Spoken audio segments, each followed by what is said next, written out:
You're listening to the DolphinsTalk.com podcast, the most listened to daily Miami Dolphins podcast on the internet.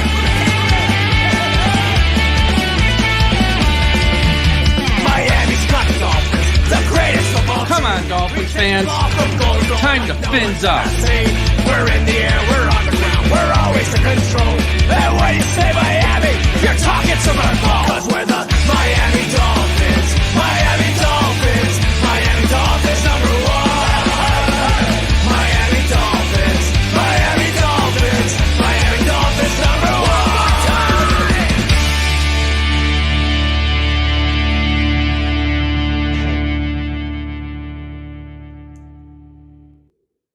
Good afternoon, Dolphins. Happy Thursday. It's lunchtime, which means I am joined by my buddy, the man, the myth, the legend, Zach Krantz of 560 WQAM down in South Florida. How are you, sir? I'm doing great. We got lucky. I know we're going to talk about it in a second, but we got really lucky in this last week down here in South Florida. Although it's weird because I say we got lucky, but people's places in Palm Beach and even in Broward got devastated by tornadoes. Forget about the hurricane, but tornadoes formed down here, including one iconic picture that I think was tweeted out a million times. We get to see Amerant Bank Arena where the Florida Panthers play, and behind it, almost like in a movie scene, is a full humongous tornado formed. Probably, we're talking miles back from it, but in the picture, it looks like it was straight out of a movie. So knock on wood, here in Broward and Davie, where I live, we were okay, some trees and stuff, but nothing crazy. But like we have said the last couple of weeks when we're on here, thoughts and prayers with the west coast of Florida, Tampa, and all the way up, even into the Carolinas and Tennessee from the Helene from a couple of weeks back. A lot of devastation, a lot of people still missing. So we'll come on here. We'll talk Dolphins. We'll have some fun. But our thoughts and prayers are still with all the people that have been devastated in the last couple of weeks. Absolutely well said. And, we're always thinking and really always trying, of course, on Dolphins talking in this Miami Dolphins community through whether it's, charitable efforts or helping out, folks in need. That is part of this community. It's really instilled in us from, this Dolphin organization that is extremely philanthropic. So before we get into that nitty gritty, yes, thoughts and prayers to everyone down on the West Coast and everywhere that's been affected. But Zach, let's, get on into business. I know you have something to say before we get into the nitty gritty of the week that was in the Miami Dolphins.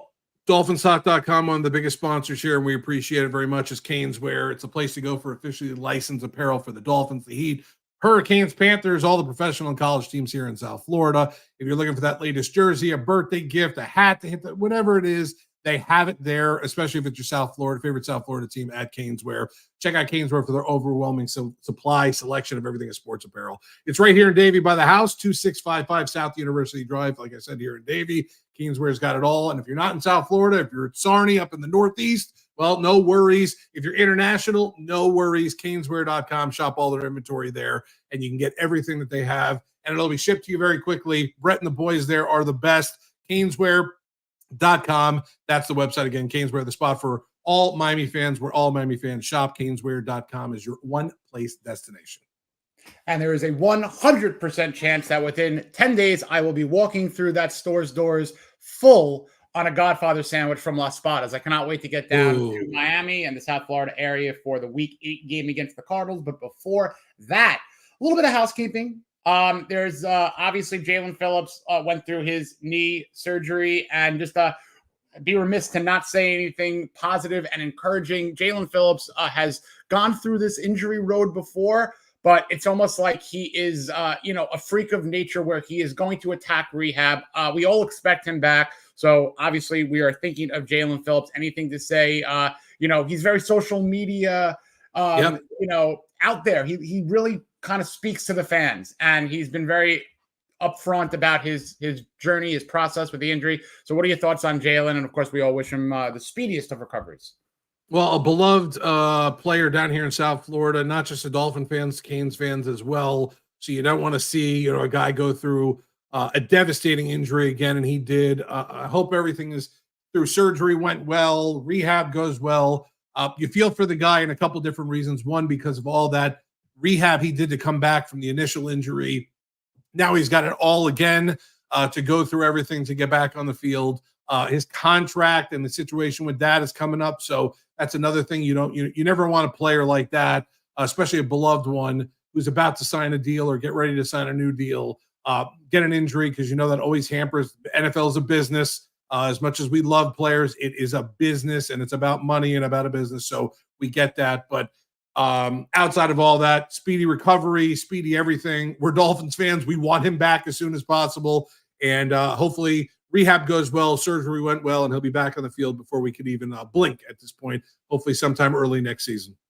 And what I loved about in terms of his confidence, because he has that in abundance, he basically said, and I'll paraphrase this from a social media post, don't feel bad for me, feel bad for the people that will be going against me when he returns. So I'm ready for that. It's going to be a little bit ways down the road, but we'll put a pin on that, and hopefully he's back in orange and aqua next year and beyond. But another player, ironically, in kind of the same scenario in terms of draft class, contract scenario, and current injury, is Jevon Holland. He's got a broken bone in his left hand. It seems that he's on track to play.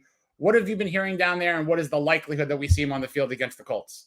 Well, Anthony Weaver came out and didn't want to say what he can't do. So what that means to me is he's going to play. I think he's going to play. Maybe he has one of those like old school 1970s, 80s NFL claws, like those big things that that's totally illegal to hit anyone with nowadays. You probably go to jail if you hit someone in the NFL with that now. They would lock you up. I would assume if he is physically ready to play outside of that broken bone and they could wrap it up where it can't get any worse, he'll be out there. But it's a business decision also. If there's a chance for it to get worse, I expect Jevon Holland not to play upon the kind of consideration of we need to worry about next year as well, not just this year. And if that gets any worse, if it can get any worse or potentially have long-term damage. But with all that said, if he's able and he's willing and it's not going to cause any more damage, I expect to see him playing on Sunday against the Colts, which is a good thing for the Dolphins, because at this point, you want to bring guys back. You don't want to lose guys as you get into a pretty, I don't want to say tough part of the season, but it's going to be tough because you can't lose these games. Right. There's games where on the schedule, when you look at it, you're like, ooh, that's going to be a tough one. Ooh, that's going to be a tough one. We all do it before the season. Win, loss, whatever the case is. And you look at some of those, and now some of those are weird because they're kind of flip-flopped. And this is the part of the season where you got to get you got to pack in those wins, especially with no Tua there, at least this week. We don't want to look forward to, what happened next week against the Cardinals or past that. But the game in front of us right now, that Colts game, if Jevon could play, I expect him to be out there playing. And I think Anthony Weaver kind of hinted to that a little bit also, that maybe he expects him to possibly be out there. He don't quote me on that, because that's not what Anthony Weaver quoted said. But if you read between the lines a little bit, if Jevon can be wrapped up and it can't cause any further damage, I expect him to be out in the field. I agree with you. And I love, Jevon was, speaking to the South Florida media yesterday. Some answers were in jest when saying, how's the hand feel? He's like, the hand's fine. The rest of my limbs are all right. He likes to kind of make light of things. And, right. the questions were asked, if you have a club, if you have a cast, would it kind of hinder your position play? I mean, look, is it going to hurt him going up and trying to catch a ball? Sure. But to stop the run, to make tackles, and maybe get the clean hand on a pass defended, sure, that would be great. But you mentioned it could be a business decision. There's a lot of cooks in this kitchen that are going to make the decision. You got Mike McDaniel, you got trainers, you got Jevon himself. And as he hinted, doctors, he threw that out there yesterday. The doctors are going to obviously, be in there too.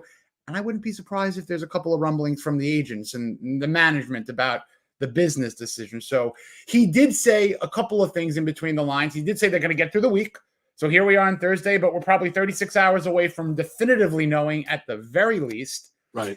And at the kind of going towards the after portion of the interview, after the injury talk, conversation went about Anthony Richardson and the Colts. And Holland did basically just say, yeah, I'm looking forward to it. So the I'm looking forward to it is almost like a hand tip, if he expects himself to be out there. So I would say if we're leaning towards him playing versus him not. And the Dolphins need to get as many of their thoroughbreds on the field, because obviously you have Jaylen Phillips who got hurt. They are without Bradley Chubb, who they are waiting to return. I don't know if it's going to be next week, the week after that. And of course, they're waiting for Tua Tagovailoa to return, which segues into the Tua Tagovailoa concussion scenario. What are your thoughts on what's going on with him? Do we expect him 100% back week 8? That's the eligibility, but there is ambiguity of what exactly is going on down there. What are you hearing? So listening to, and I say this because I'm on local radio anyway, but listening to the radio guys, hearing some of the beat writers talk and their articles they're written. And I had Chris Perkins on Krantz's Corner this week as well. And we talked about Tua. And I think the expectation is when he's able to practice, I think it's that Wednesday before the Cardinals game, that first eligible day to practice. I think you're going to see Tua out there unless a doctor or someone from the Dolphins says, we're not clearing you. Because I think in his mind, he's ready to play. He wants to come back. I don't think anything is going to stand in his way unless it's an MD with a lot more, a lot more education than I have when it comes to that. But I think Tua wants to come back. I think Tua knows he needs to come back for this team to get to where they might want to get to. Tua is the most important part of that offense. I mean, you could say what you want to say about having a backup in here, a capable backup, a crappy backup, whatever the case may be. Look at Tyreek Hill's production, Jaylen Waddle's production, the offense's production just in general since Tua has been out of the lineup. Not to say that the first game in 3 quarters or 2.5 quarters of the season were just great with Tua and, oh my God, he went out. What are we going to do now? They weren't very good. But I think that's because a lot of defenses have caught up to this offense a little bit. Mike McDaniel's got to make some changes. But I think that Tua, for that Arizona game, will be running out there with the starters or introduced as a starter.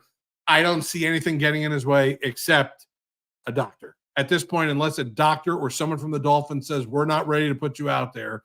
But if it's up to Tua and he gets cleared, Tua will be out there throwing the ball for you guys that are coming down here from the Northeast for that Arizona game and that big weekend. I think my thoughts are you will see Tua in Jersey out there at Hard Rock Stadium, 1 p.m. for a hot game against Arizona.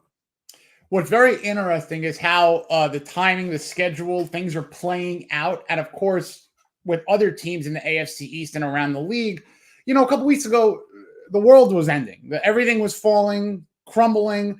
And all of a sudden, the Dolphins are 2-3 with a chance to get to 500. And now we're going to go through a little bit of a choose your own adventure, Zach. So bear with me. There's a chance to get to 500. Right. So if you get to that, you have a chance of getting your starting quarterback back.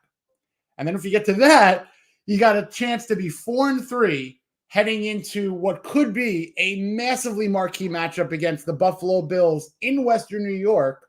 Now, the Bills have an extra game ahead because they haven't hit the bye yet. They have a week 12 bye.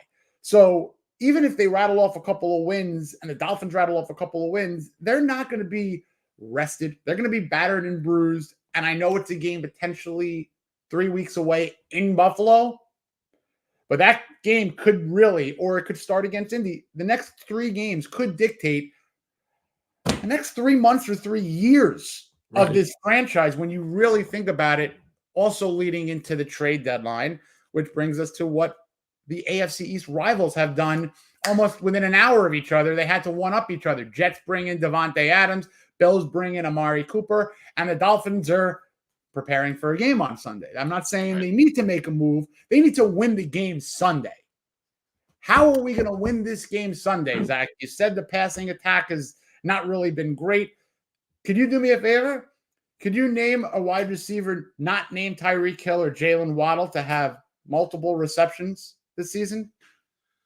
I mean, there's one, but I don't know if he's considered a wide receiver. I think he's the F position, and we finally saw him come out a little bit. Right. That's the rub here. There's no designated wide receiver. Right. Like the Jonnu Smith game. We finally got to see Jonnu Smith catch balls. Like, I want to see more of it, but I'm going to answer your question possibly different than you thought. I think there was one way to beat the Colts. Run the ball down their throat. If Achane can't play or if something happens in the next couple days, that's one thing. But if Mostert's out there and our boy Jaylen is out there, let's get 40 carries between the two of them. You know what I mean? Let's pound it. We've said this in Sarney since the Krantz's Corner roundtables for the last couple of years that we've all been on, and Sarney was a humongous fixture on this for the last couple of years. We have talked about the fact that this team's got an offensive line to run, not to pass. Robert Jones, the run blocker. These guys are run blockers better than they are pass blockers. Okay, well, I'm no genius. Yes, I did get 1,000 on my SATs, so I look at myself as a genius, and people are going to laugh at that. And Sarney already is. But I consider myself someone who's played Madden since the first year of Madden, and I know how to win games in Madden. If your team's strength is to throw the ball, you throw the ball. If your team's strength to run the ball, you run the ball. I think that what has happened with this league and this Dolphins team is the rest of the league is caught up with with Mike McDaniel's passing offense. He needs to put new wrinkles in it. But I don't care who you are. You could say to the defense at the line of scrimmage, hey, this play we're running right up the middle. We're going to run the ball up the middle at you. You want to bring in your entire defense and bring 8 on the box? Try to stop us. We have a good run game. That's all that matters. Let's see what could happen. And we saw it. Listen, Sarney, you said it. 2 weeks ago, I fired everyone at halftime. Danny Crossman was fired. Chris Grier was fired. Mike McDaniel was on the hot seat. I fired everyone. They ended up winning the game, so I took a step back at that point because it's all about wins and losses, and I get it. But what happened in that game? They ran the ball down the New England Patriots' throat. I know the Patriots are not a very good team, but they have a pretty good defense. Okay, I'll give them that. Indianapolis, pretty good team. Not great on defense, not great on offense, but pretty good team. Run the ball down their throats and see what happens. And if it's not working, change it up a little bit. Get Jonnu Smith back into the game a little bit. Oh, by the way, you still have Tyreek Hill and you still have Jaylen Waddle. You could always try to scheme them in somehow, some way if you have to. But I'd love to see 40 carries for 160, 170 yards in this game. I don't care who has the most amount of yardage. I don't care who runs the ball. Run it and let's see what happens. Sarney, I think that's the way to beat Indianapolis this week. Not scoring 60 points off, throwing the ball downfield. That's always nice. And if it happens, I won't be upset. But if you're asking me to game plan and scheme for this Colts team this week, run it down their throats. Wholeheartedly agree. And we're going to dissect this a little bit more. If the Colts were like a top tier or even middle of the range rush defense, yeah, maybe them stacking the box, us rushing 30 plus times, that might not be the best one. They're the 31st ranked rush defense in the league. Right. They're giving up 155 plus yards on the ground. On third down, they're one of the worst in terms of opponent conversions. So even if, for whatever reason, if their Dolphins are down 14-0 and it's the second quarter, I don't want to hear that you got to get into the passing game because the clock stops at halftime. All you would need to do is cut that lead in half. If you need a 7-minute drive to rush the ball and turn that into 14-7 or even 17-7 or something like that, you don't need to push the panic button unless you're down multiple possessions with 5 minutes to go in the game. Then, as we all know, playing Madden, the math goes in our head. Well, Hail Mary, onside kick, Hail Mary. You don't need to do that if you're down multiple possessions in the first couple of quarters if the strength of your team at this moment is rushing the ball. That's it. McDaniel did it 7 straight times on that game-winning drive, and he rewarded the fullback in Alec Ingold, who helped Raheem Mostert and Jaylen Wright pick up those first downs and those heavy yardage. So against the Colts, I absolutely would say continue it. However, this could be, and you mentioned it, throw in a Tyreek Hill on a reverse, throw in a Waddle on a sweep. I don't care if you do one of those drop passes that's a handoff, but it's really considered a pass. Right. You know what I mean? So if you want to get creative that way, absolutely. But Devon Achane, if he's playing, call him the third wide receiver. Right. Just I'm okay with that. Right. Give him 12 to 15 touches a game, skew more towards receptions.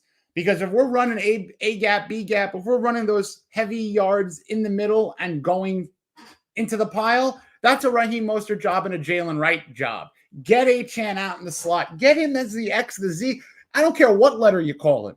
Get him in the receiving game more than the rushing game. This way you pound the rock with Mostert, with Wright, couple of little sprinkled in rushes for Achane, and then you can get those tricky wide receiver or even the Jonnu Smith toss is not something I'm going to recommend, but different players touching the ball. Alec Ingold getting there too. 35, 40 runs would be a godsend and indicative of probably success on the road. Right. 43 rushes against the Denver Broncos last year was the top mark for McDaniel ever as a head coach. 41 was the rush attempts last game against the Patriots. Different wins, same idea, different looking games, but the number over 40 would be an absolute not a miracle. It would be perfect if they just pound that ball over and over again, average around 5.5, 6 yards a carry. They can do this against this team. I just think that's, Mike McDaniel has been known as an offensive genius since he got here. And that first season when we saw it and he was really going through everything, it was incredible to watch. Defense has caught up a little bit. They're dropping 2 safeties. They're really taking away the underpasses for Jaylen, Waddle, and Tyreek Hill. And when I say under, I mean like the under 20-yard passes, because downfield, Tyreek Hill can't be covered. We know that. Jaylen Waddle to a point can't be covered, one-on-one like that downfield. But the whole point is to get your playmakers the ball as soon as you can. I would expect to see this week, like we said, a lot of running. I'd also like to see a couple bubble screens, a couple where you get Tyreek the ball at the line of scrimmage and let him and work his magic. A slant pass is 5 yards off the line of scrimmage to Jaylen Waddle. Get this guy the ball. Get your guys the ball if they can. But I got to see some runs. I got to see more runs. I know it worked against New England. It might be different this week, but we're talking about getting ready for a team. And Anthony Richardson's probably going to be a really good player in a couple of years. Really good, right up there once he gets everything together. If he's starting this week for the Colts, he's going to make a couple mistakes. Defense has to jump all over those mistakes, whether it's a pick, whether it's a third down errant pass, whatever the case may be. You got to take advantage of that stuff. You can't let stupid things get in the way. And I know it's 3 parts to every football team. And last week or 2 weeks ago against New England, that special teams, they couldn't get a grade worse than I gave them. I don't even know if an F- is a real grade, but I would have given them an F- if I could, because of all the stupid stuff they were doing, whether it's a penalty here or a block punt or whatever it is. You got to clean that up. Danny Crossman's had now 2 weeks to clean that up. He better have that cleaned up, because if he doesn't, he won't survive to the Cardinals game. I know that normally it's that bye week where you might get rid of a coach. I don't think if they have another bad game like this on special teams, that Mike McDaniel can afford to keep him on board at that point. I know he's not out there making the plays. I get that. And the coaches always get the blame. The players will get the blame kind of coming off the field, but the coaches get the blame overall. Danny Crossman got an A+ grade for me in week 1 against Jacksonville, and it has steadily went down all the way. He needs to fix that, because if that's the problem and the offense runs the ball well and the defense actually plays really good against this team, but a couple blunders on special teams or stupid penalties lose this game, it's not going to be good for anybody at this point, including Mike McDaniel, game planning for this Colts team. I'm not saying must win. I'm not saying they have to win. I'm saying they should win against the Colts this week. I think overall, even with Tyler Huntley, they're a better team than the Colts, and they got to take advantage of it.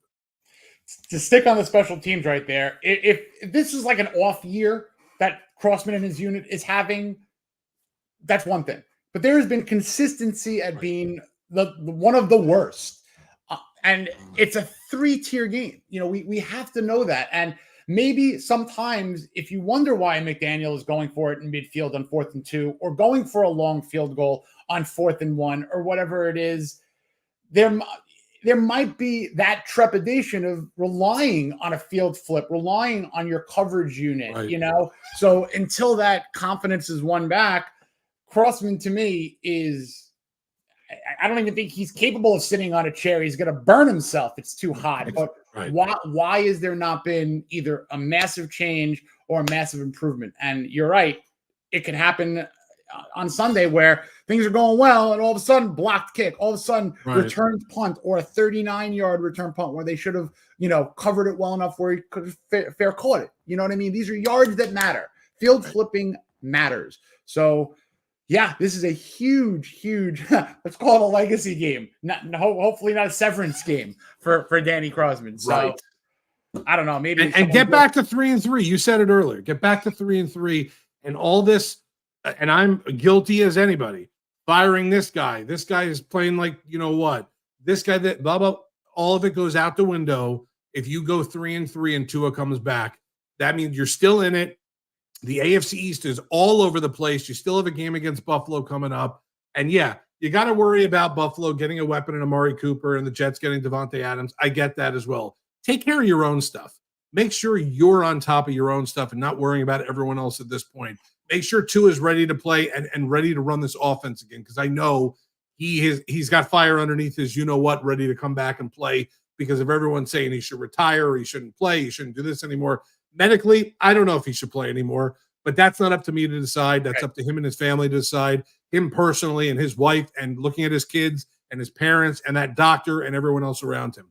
But if everyone gives him the go, doctors for the Dolphins, private doctor, family, everybody, then I'm expecting him to come out and play well. And at that point, he is the same as any other player out there. Play good, we praise. Play bad, we're going to rip. I am looking forward to seeing what the offense back looks like again with Tua here for the stretch run with 11 games left at 3-3. If they could take care of the Colts this week, because the end of the season for me was a couple of weeks back when Tua went out. I was one of those people. It's done. It's over. We're going to have a top 5 pick. This stinks. I can't believe it. Now you have the chance, like Sarney said, go 3-3, have Tua coming back. Plenty of AFC East games right in front of you to climb back in and have a chance to win the AFC East and solidify a playoff run and a playoff push and a playoff kind of position. That's all you can ask for. We're not the Chiefs. We're not the Niners. This is not a team that every year is going to be favored to win the Super Bowl or be right up there. Plenty of irony in the NFL. All it'll take is a starting quarterback to come back, a 3-3 slate, and this entire season could be turned around. I'm being overly optimistic because I am a Dolphins fan, and that's what we do at this part of the season. We're either overly optimistic or we're talking about the draft. And to be honest with you, I don't want to talk about the draft yet. You know what? As much as I love doing it, I don't. And as much as I thought that we were going down that road, 3 weeks ago, right? Everyone or some people could still think that mistakes have been made.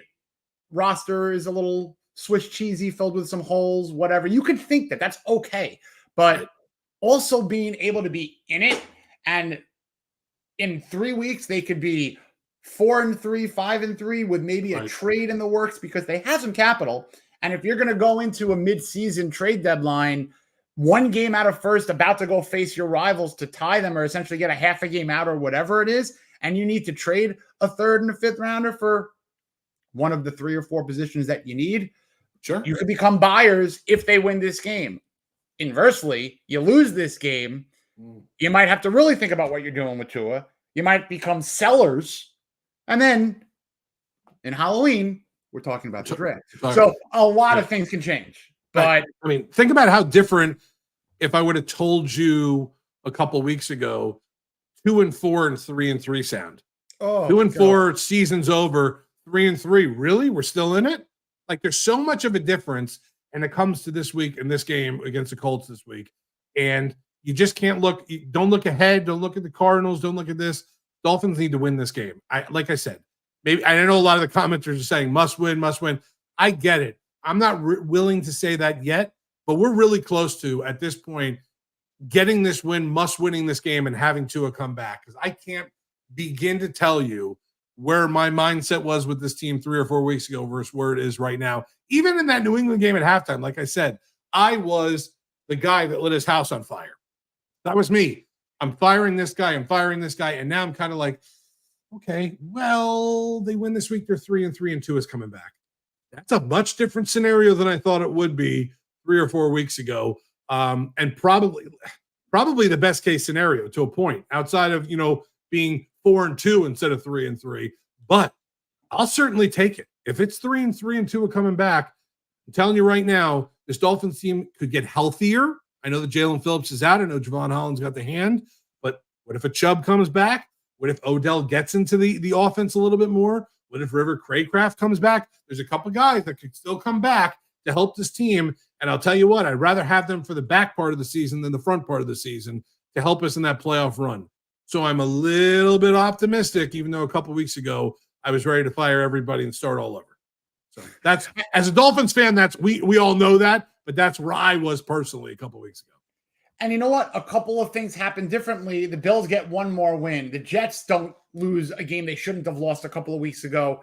And if this division was looking top heavy, like, where everybody's good, like the NFC North, where everyone's 5-0, 4-1, 4-2, whatever.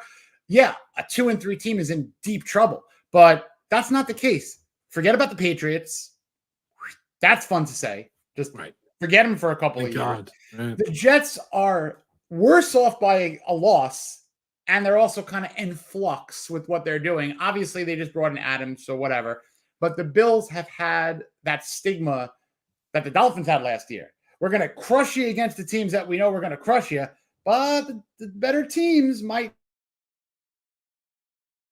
not be as easy. And though the door is ajar before anything is slammed shut on the Dolphins, and it's this game. And other than the rushing, and here's the last segue to the piece of the puzzle that we haven't spoken about in detail yet, the defense. Anthony Weaver's defense collectively, number one against, third down opponents on conversions. They've shut out 3 teams in the fourth quarter. They make adjustments, the unit does. So if you keep the game close, if you control that clock, and they play the defense that they've been playing, I think that they win a relatively low-scoring game. What are your thoughts about the defense and what they need to do and Weaver's usage of his group? It's interesting, too, because this Colts team doesn't have world-beater offense, surrounding them, but they are 2 way different teams with 2 way different quarterbacks if either one starts. Anthony Richardson provides him with some big legs and a huge arm, inconsistent, but a huge arm at quarterback, and he's going to be starting. And Joe Flacco is, he's got, stone feet, but he could throw the ball and he's very accurate. So it's really weird how they had to prepare for this game, even though they probably prepared for both guys just in case. The defense needs to not let Anthony Richardson outside the box, because you just don't want him doing that, because his legs might be able to beat you because he's so good. If you make him throw to beat you, Dolphins going to win this game. They're just going to win this game. And it's no shot at Anthony Richardson. It's a young quarterback. He's a couple years away from being the guy that I think he's going to end up being. He's a couple years away from that. In 3 or 4 years, we'll talk about Anthony Richardson probably being a top 5 quarterback in the league, because he finally found accuracy, Josh Allen, and he got a lot better because he could run the ball also, and he's not afraid to run a guy over or try to. But one commenter, Mike, did it. Richardson hates pressure. Anthony Weaver, bring the heat wherever you need to bring it from. If Javon Holland can't be great for you in pass coverage, let him come in with his club arm and blitz, whatever the case may be. Make up some weird style blitzes. I'd love to see Calais Campbell get in there and really wreak some havoc with Zach Sealer. What a great combo this has ended up being for this Dolphins team after losing Salt and Pepper, which we all loved last year. That's going to be fun. But bring the heat. There's nothing more I need to tell Anthony Weaver that he doesn't know already. This guy hates pressure. Bring it. If that means twice every 4 downs you got to blitz. You got Jaylen Ramsey. You got some pretty good coverage corners. You got some guys in the secondary that could cover that you don't have to necessarily worry about. Let's see it. Let's see it this week. Let's make Anthony Richardson pass the ball to beat the Dolphins. If that's the style of offense Indy plays, the Dolphins will win this game. I absolutely agree. And if you take a look at the Indianapolis Colts offensive injury report, you're talking RB1 Jonathan Taylor hurt. Right. He's potentially a scratch for the 3rd straight week. You got Michael Pittman Jr. hurt. Josh Downs hurt. So the Dolphins and Weaver don't necessarily, they haven't become world beaters this season in sacks. Last year, they were incredible. This year, they're kind of like, 26th, 27th in the league in sacks. They don't blitz that often, but Weaver does timely blitzing, which I've, noticed. It doesn't have to be blitz. It has to be, here's where we're going to blitz. And the passing defense for the Dolphins has been incredible, and quarterbacks are throwing at like an 80% quarterback rating against the Dolphins passing defense this year. So, you put him in that situation to make a mistake. The Dolphins aren't, at all league leaders in turnover creation, but this is a game where, know what? All right, a tipped pass after, you blitz Weaver, you blitz Richardson, he tries to get it out of there. Emmanuel Ogbar, Calais Campbell gets his hands on it. A linebacker gets his hands on it. Jordan Brooks, and then all of a sudden, into the hands of a Kader Koho, into the hand of a Javon Holland. Right. Who knows? But you're right. Mike is right. Blitz the most this season, this game. Right. Whatever they average, I think they're at like 38 blitzes for the year. So do the math there. Destroy that number on Sunday. I'm gonna call this game the Anthony Weaver game.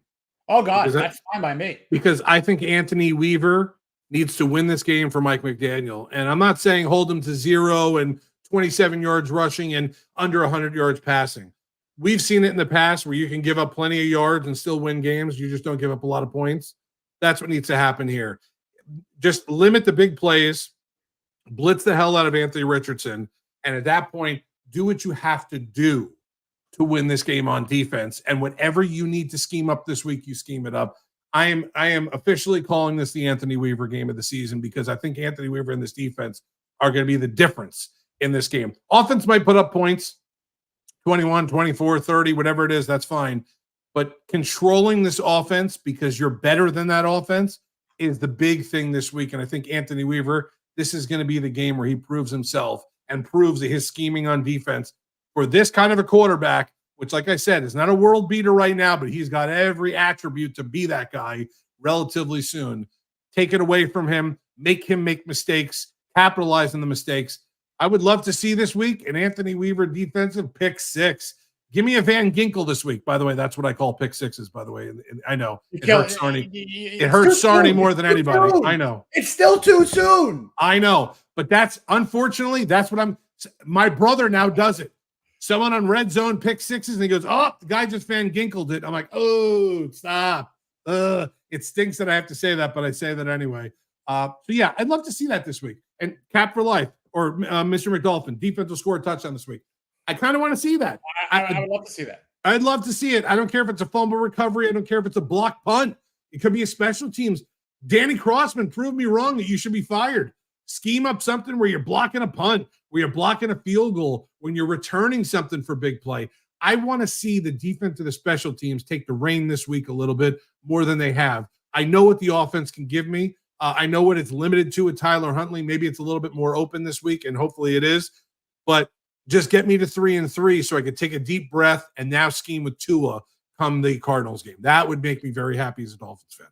I want to pull on the thread a little bit about the blitzing.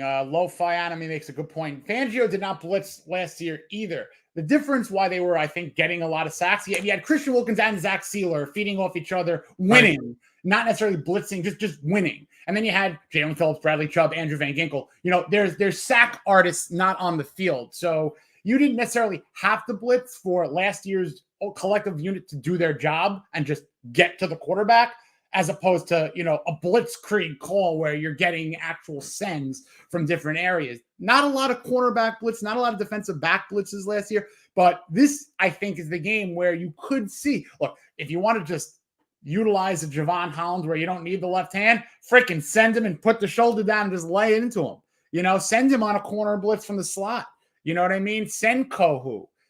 Get it creative with where you're making these blitzes at the better times and not let it eat you if they beat you for a touchdown or whatnot. But it's the timeliness of Weaver's calls.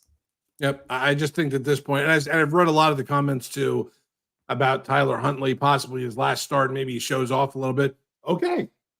You're not going to get it. You're not going to get anything from me on that. I'd love to see Tyler Huntley, if he doesn't have the play, run the ball. Tuck and run. Do it. Let's do it. I'm great. I'm great with that.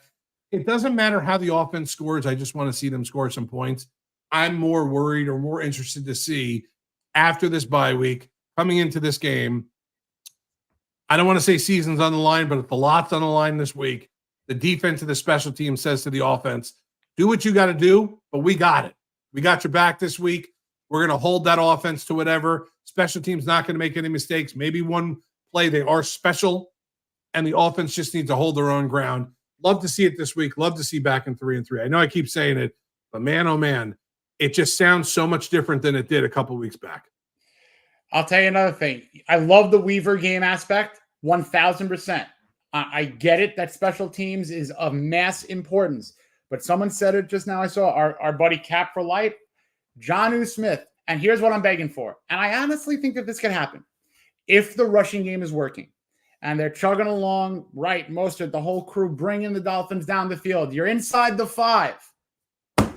Play action and give me a little pass to Jonnu Smith. The last time a Miami Dolphins tight end has scored a touchdown, Mike Gesicki, 2022 season, week 17. Was that the horrible gritty that he did? Was that game or something? Please don't be blasphemous about anything gritty. That's just number one. But I think that was, in fact, against the Patriots. If I'm not mistaken, that was the gritty game. But, yeah. That seems like a decade ago. Or it might have been another gritty game. He did it a couple of games, but it wasn't the initial gritty. But it seems like a decade ago that we've seen a tight end. When I was talking with Perk the other day, I said, you know what I miss, and I can't believe I'm saying this? I miss Anthony Fasano and David Martin. Anthony Fasano is a top 10 touchdown scorer in this franchise. You know that? I miss the year that those two guys were the double tight end set. If you combine them into one player, I think they had like 75 or 80 catches and like 10 touchdowns on the season between the two of them. I miss that. I miss having that in our offense. I mean, it stinks. It stinks to think about that, because you look at some other teams around the league and the tight end position for them is like their number one or number two guy on the field. You know, Brock Bowers is having a generational year. Oh, don't get me started with Sarney. You were in those roundtables when I was calling for it. I'll do whatever it takes to get Brock Bowers, just as long as he doesn't go to the Jets. Remember, I said, just don't go to the Jets. And if the Dolphins could somehow grab him, we could change this entire offense up and base it around him. And let me tell you, guess what the Raiders are going to do the rest of the season? They're going to base their offense around Brock Bowers because he's so damn good. Right. So good. Hey, give me that kid from Penn State. Right. Warren, whatever his name is. Yeah. Listen, playmaking tight ends. The league is about playmakers. I don't care what position they play. Let me have a couple of those playmakers. We got two of the best at wide receiver. We got one really up-and-coming one at HN. We got Mostert. We got Jaylen, who I don't want anyone to think he's that good yet, because I want to keep him to us for a couple of years. You got playmakers. You got one position where you got nothing out of, nothing, and you haven't for years. And like you just said, it's been a couple of years since that happened. It's ridiculous. Let me have it. And by the way, this might be breaking news to Sarney also. I tried to text you this in the middle, but I know you're not looking at your phone. I am now on a 2-minute warning per my wife. I have just been summoned to pick up my son. I know how that goes. Oh my God. Right in the middle of all this. I don't know if the people in the comments could see, but about 3 or 4 minutes ago, Sarney was talking, and I literally went like this for about a minute and a half. I've never been screamed at before in a text machine and a text message. I got screamed at. I don't know why, but I did. You can't take time with you in football. You can't take timeouts with you. You got to use them. I'm giving you extra time here. Everybody, thank you for joining Zach and I on Lunchtime with Krantz and Sarney. Fins up, everybody. Be well.